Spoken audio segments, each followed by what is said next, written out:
Hey guys, जय हिंद। एक बार फिर से आप सभी का स्वागत है आपकी अपनी फैमिली 24/7 सी जोन में।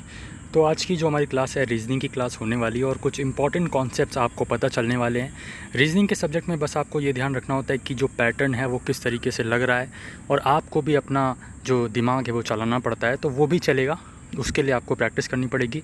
हमारी जितनी भी क्लासेस अटैच हैं रीजनिंग की प्लेलिस्ट में वो सब आप कवर करिए। उससे आगे आपका कुछ नहीं आएगा। जितना आप जो क्लासेस जो कर रहे हो इसमें ही जो हम पैटर्न बता रहे हैं उन पैटर्न को ध्यान रखिए और उस तरह की जो चीज़ें हैं समझिए। उस तरह से सोचने के लिए अपने दिमाग को चलाइए। डेफिनेटली यहाँ पे जो रीजनिंग है उसमें आप पूरा फुल टू स्कोर कर पाओगे, एक भी क्वेश्चन नहीं छोड़ोगे। तो ये हमारा कुछ टाइम टेबल है। जो भी स्टूडेंट्स यहाँ पे फर्स्ट टाइम हमारी ये वीडियो देख रहे हैं तो बता दें कि जो हमारी टाइम टेबल है उसको आप फॉलो करके आपके एंट्रेंस एग्ज़ाम में अच्छा परफॉर्मेंस आप कर सकते हो। डिपेंड करेगा कि आप किस तरीके से क्लासेस करते हो, प्रिपरेशन करते हो।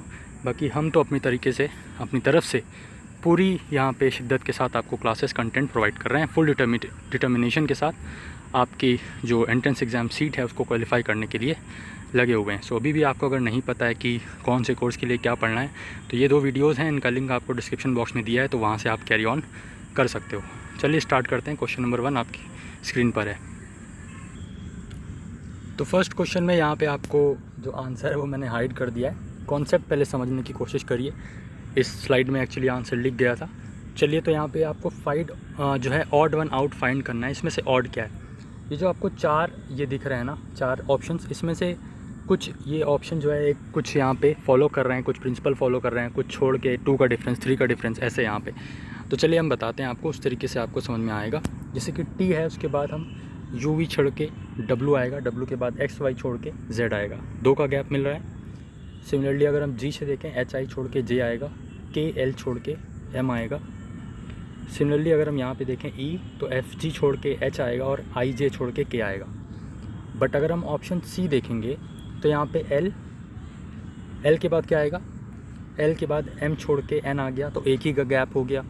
ठीक है, तो इसका मतलब जो आपका ऑप्शन नंबर ये जो सी है वही आंसर हो जाएगा। ठीक है, इसीलिए मैंने यहाँ पे आप देख सकते हैं लिख रखा है कि ये जो आपका 3 का डिफरेंस है, ठीक है, और यहाँ पे क्या है, सी आंसर हो जाएगा, क्योंकि यहाँ पे एल के बाद एम 1 का डिफरेंस आया, ऑलमोस्ट 2 का डिफरेंस है और एन आ गया है। लेकिन ऑल दो यहाँ पे जो अदर ऑप्शंस हैं उसमें 3 का डिफरेंस फॉलो हो रहा है, इसलिए यहाँ पे ऑप्शन सी जो है करेक्ट आंसर हो जाएगा।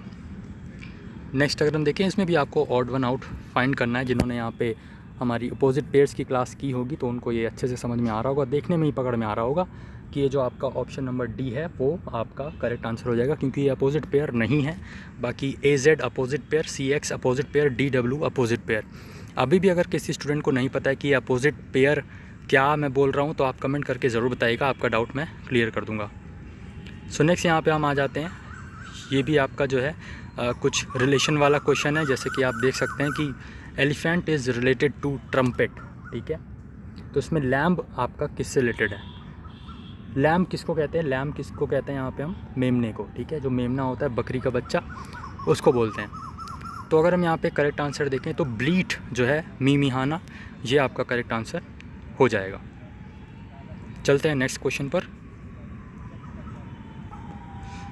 सो नेक्स्ट क्वेश्चन आपका सीरीज़ का है। इसमें आपको सीरीज़ कंप्लीट करनी है, सोचना है कि यहाँ पे क्या डिफरेंस है या क्या कैसे है। ठीक है, इससे पहले भी मैं आपको बहुत सारे ऐसे क्वेश्चंस करवा चुका हूँ। यहाँ पे देखते हैं हम क्या ऑप्शन यहाँ पे फॉलो होने वाला है। तो ये आपके सामने ऑप्शंस रहे।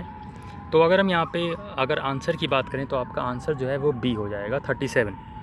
कैसे? तो आप देख सकते हो यहाँ पर सबसे पहले 0 को कैसे लिखा गया है, तो 1 square minus 1 is equals to 0 आ जाएगा। नेक्स्ट अगर हम देखें तो 2 स्क्वायर प्लस 1 किया गया है, तो यहाँ पर 5 आ गया।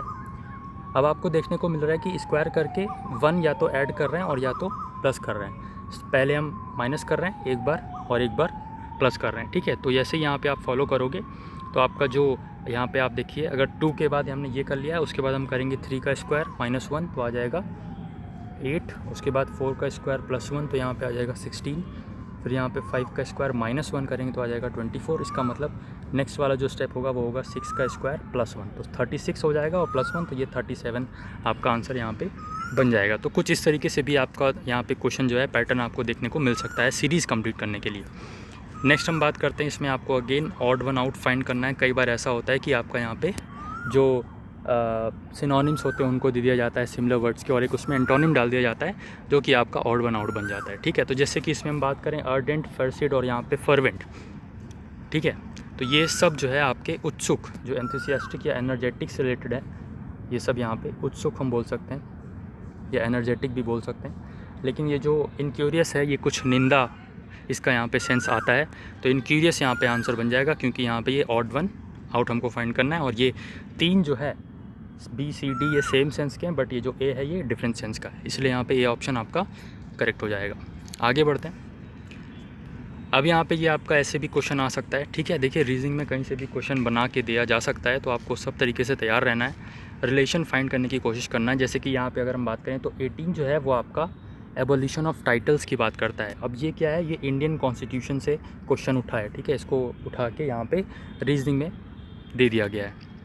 तो अगर आपने हमारी आज की क्लास, अभी कल जो मैंने सेशन लिया था वो अगर आपने किया है इंडियन पॉलिटी का कॉन्स्टिट्यूशन वाला, तो आप इस क्वेश्चन को आसानी से बता सकते थे कि इसमें जो आंसर होगा वो हो जाएगा इलेक्शन ऑफ प्रेसिडेंट। तो आर्टिकल ये 54 है सॉरी, जो हमारी बात करता है इलेक्शन ऑफ प्रेसिडेंट से, तो ये भी आपको याद रखना है। आगे बढ़ते हैं।